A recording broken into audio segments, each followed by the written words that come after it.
Hello प्यारे बच्चों, हिंदी गुरु माता चैनल में आप सबका हार्दिक स्वागत है। हम आज आपको पढ़ाएंगे आपके वाक्य।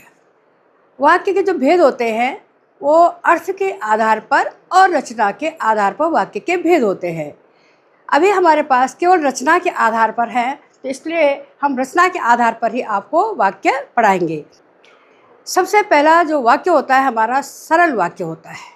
सरल वाक्य का मतलब होता है जिसमें एक कर्ता और एक क्रिया की प्रधानता होती है। जब हम कहते हैं कि राम पढ़ता है तो वाक्य आपका सरल वाक्य हो जाता है। लेकिन इसी वाक्य को अगर हम बढ़ाते हैं, लंबा चौड़ा वाक्य करते हैं, उद्देश्य और विधेय के रूप में बदल देते हैं, तो यही वाक्य बस कर्ता एक होनी चाहिए, क्रिया एक होनी चाहिए और दोनों एक जैसे हो जाते फिर। तो एक कर्ता और एक क्रिया की जो प्रधानता होती है वह सरल वाक्य में होता है। सरल वाक्य अपने आप में पूर्णतः स्वतंत्र होता है। एक चीज़ मैं आपको और बता दूं कि हम इसको अलग करने से पहले हमको उद्देश्य और विधेय के बारे में भी जानकारी होनी चाहिए।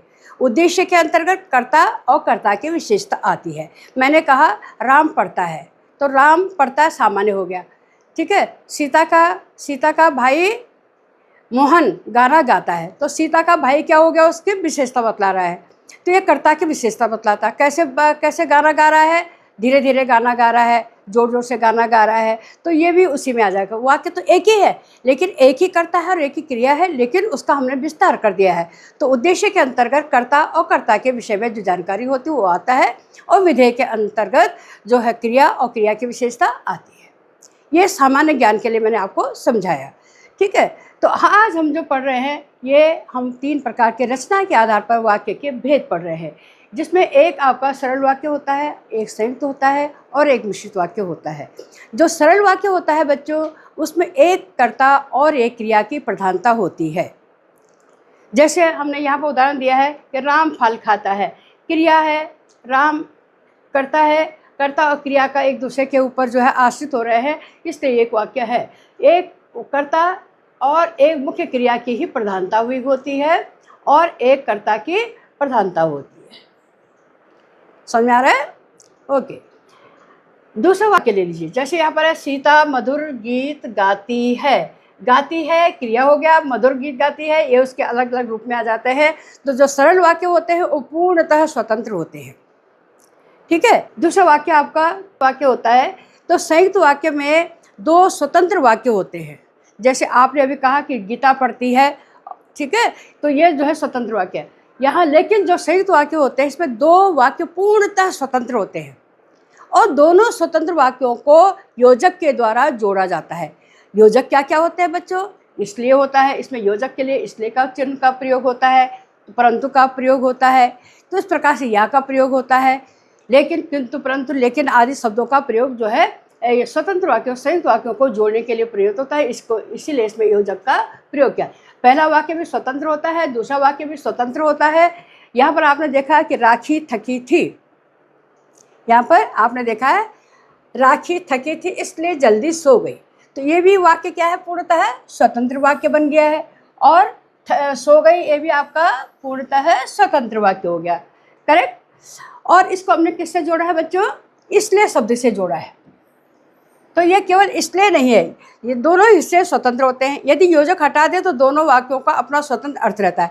ये ध्यान रख लीजिए, अगर हम इसमें योजक, इसका योजक का ही महत्व होता है कि अगर योजक को हम इसमें से हटा देते हैं तो वाक्य जो है आपका जो है पूर्णतः स्वतंत्र होता है, दोनों अपने अर्थ को व्यक्त करने की क्षमता रखते हैं।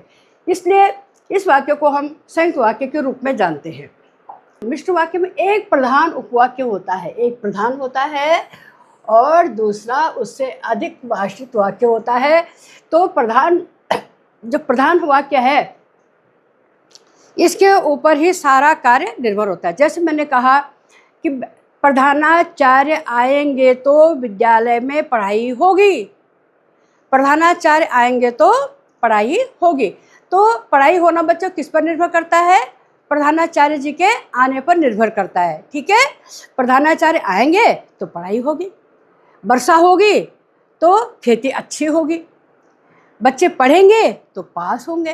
तो एक मुख्य रूप में एक जो है आपका प्रधान होता है, अन्य उसके आश्रित होते हैं। तो कार्य को करने वाला जो होता है वो सबसे पहले वाक्य प्रधान होता है। अब यहाँ पर मुख्य संरचना बात क्या है, इसमें जो सरल वाक्य होता है उसमें एक मुख्य क्रिया होती है और उसके कर्ता भी एक ही होता है। यह वाक्य जो है आपका पूर्णतः स्वतंत्र होता है और इसमें योजक, कोई भी योजक इसमें नहीं होता है। सरल वाक्य में कर्ता और एक क्रिया की ही प्रधानता होती है। एक कर्ता हो गया और एक आपकी एक क्रिया हो गई, इसकी प्रधानता होती है। वाक्य पूर्णतः स्वतंत्र होता है और योजक, इसमें कोई भी योजक नहीं होता है। नंबर 2 में संयुक्त वाक्य होता है। संयुक्त वाक्य में पूर्णतः स्वतंत्र उपवाक्य दो वाक्य होते हैं। दो हिस्से होते हैं। दोनों वाक्य जो है बराबर होते हैं। प्रथम समानाधिकरण, द्वितीय समानाधिकरण, तो इसको समानाधिकरण के नाम से जाना जाता है। दोनों हिस्से स्वतंत्र होते हैं, परंतु इसलिए या लगा करके इस वाक्य को, संयुक्त वाक्य को बनाया जाता है।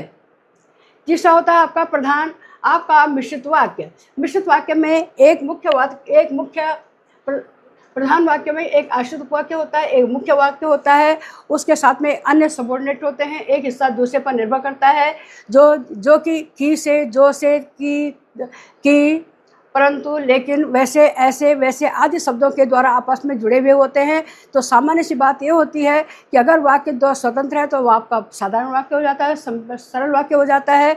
और अगर आपके पास में की के से कोई वाक्य प्रयोग होता है, एक वाक्य दूसरे वाक्य पर आश्रित हो रहा है, दूसरा वाक्य पहले वाले पर आश्रित होता है, तो वो आपका मिश्रित वाक्य कहलाता है। जैसे मैंने कहा बच्चे आएंगे तो पढ़ाई होगी, तो पढ़ाई होना किस पर निर्भर हो गया है, बच्चों के आने पर। अगर बच्चे नहीं आए तो सीधी सी बात है, बच्चे नहीं आए तो पढ़ाई कहाँ से होगी। तो इसलिए जो है इसको आश्रित कहते हैं। दूसरा वाक्य हमारा आश्रित हो जाता है। इसमें जो, कि, जो, यदि, तो, ऐसे, जैसे, तैसे से प्रधान वाक्य ये आश्रित उपवाक्य कहलाते हैं, जो इनसे बनते हैं। किन से बनते हैं, किन से बनते हैं बच्चों? ये देखिए, की से बनता है, जो से, यदि से, तो और जैसे, वैसे से इन शब्दों का इन वाक्यों का निर्माण होता है। तो मुख्य वाक्य एक ही होता है। जैसे एक विद्यालय में एक प्रधानाचार्य होता है, उसके अंदर कार्य करने वाले बहुत सारे होते हैं, अध्यापक भी होते हैं, लिपिक भी होते हैं और 4th क्लास एम्प्लॉइज भी होते हैं। तो इस प्रकार से जो है सभी एक साथ में कार्य करते हैं। लेकिन आधार क्या होता है, एक प्रधान क्या होता है, उसी के आश्रित में हम कार्य करते हैं। सामान्य यह है आपका पूरा। बाकी आपको बता दिया मैंने, सरल वाक्य, संयुक्त वाक्य, मिश्रित वाक्य बदलती है, अर्थ नहीं बदलता है। मुख्य चीज़ है जबकि संरचना बदलती है। जैसे मैंने आपको बताया कि इसके अर्थ में कोई परिवर्तन नहीं होता, अर्थ में बदलाव नहीं होना चाहिए। और बाकी संयुक्त वाक्य में सरल वाक्य कर्ता और क्रिया की प्रधानता होती है। संयुक्त वाक्य में स्वतंत्र वाक्य हो, दो स्वतंत्र वाक्यों को योजक के द्वारा जोड़ा जाता है। योजक में यो, और, परंतु, किंतु, लेकिन, इसलिए आदि शब्दों का प्रयोग होता है। तीसरा होता है मिश्रित वाक्य में एक मुख्य वाक्य होता है और अन्य उसके आश्रित होते हैं, जो कि की से, जो से, आदि बनते हैं।